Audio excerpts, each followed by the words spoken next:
and also the electrical negative needs to happen. So, your body gets kind of like a earthing.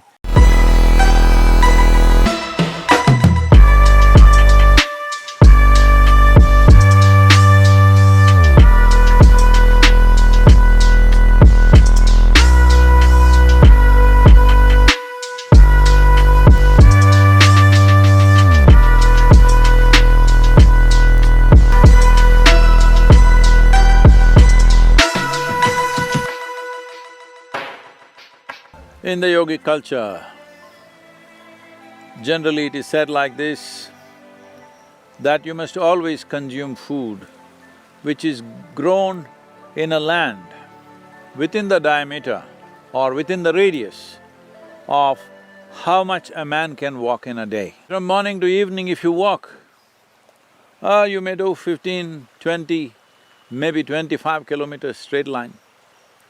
So 25-kilometer radius, within that you must eat. What is the logic behind this? What is the science behind this? In yoga, always we lie down on the floor without any kind of insulations except organic insulation, because our body should be connected and also the electrical negative needs to happen. So, your body gets kind of like a earthing, and the negative, it neutralizes the extra positive charge, which can cause restlessness, which can cause unnecessary activity, neurological activity, which can lead to various kinds of problems. It's like you're keeping your engine all the time at high revs.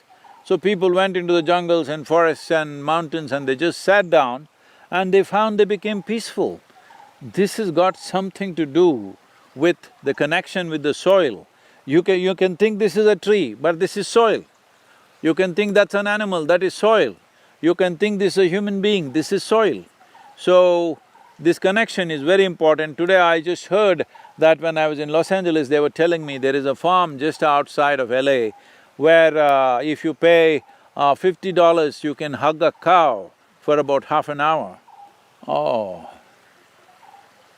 because you're trying to connect to the soil, you're trying to enrich the gut microbiome, you're trying to bring some semblance of balance into you. Well, if you had a powerful yogic practice, you could do that yourself from within, but if that is not there, the simplest thing is to be in touch with soil. And it is a fact that over 300 million people suffer from asthma.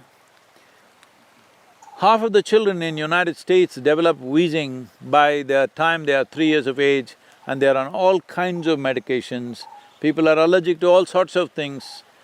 Well, 100 years ago, you had never heard of these allergies. Very rare few had that. Today, it's becoming like a normal thing, everybody is allergic to something. I've met people who are allergic to sunlight. I've met people who are allergic to rainwater. I've met people, of course, the peanut and groundnut allergy, everybody knows about that. It's not like they have to eat it. If you just as much as break this legume, this wonderful legume which is very nutritious that we call as groundnut, and because it grows in the ground, well, if I open it here, somebody allergic there 50 feet away, they could die. Just see the sensitivity of that. So these things have happened because we are beginning to think we came from elsewhere.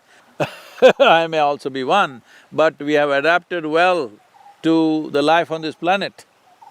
So our life, our body, our food and our death is with the soil. It must be understood that those who live in farms and open areas, the propensity towards allergies is way less for rural children and children who live elsewhere. Have you heard of anybody in Africa having pollen allergy or something else? Have you heard of any tribals who are living close by here, anybody having any lactose intolerance? Such things are unheard of. This only happens in affluent societies because we think affluence means we should become hydrogen balloons. That means we must be away from the earth in every possible way, and then we start calling life-making magic, that is soil, as dirt. If this is dirt, you and me become dirt bags. Let us not be that.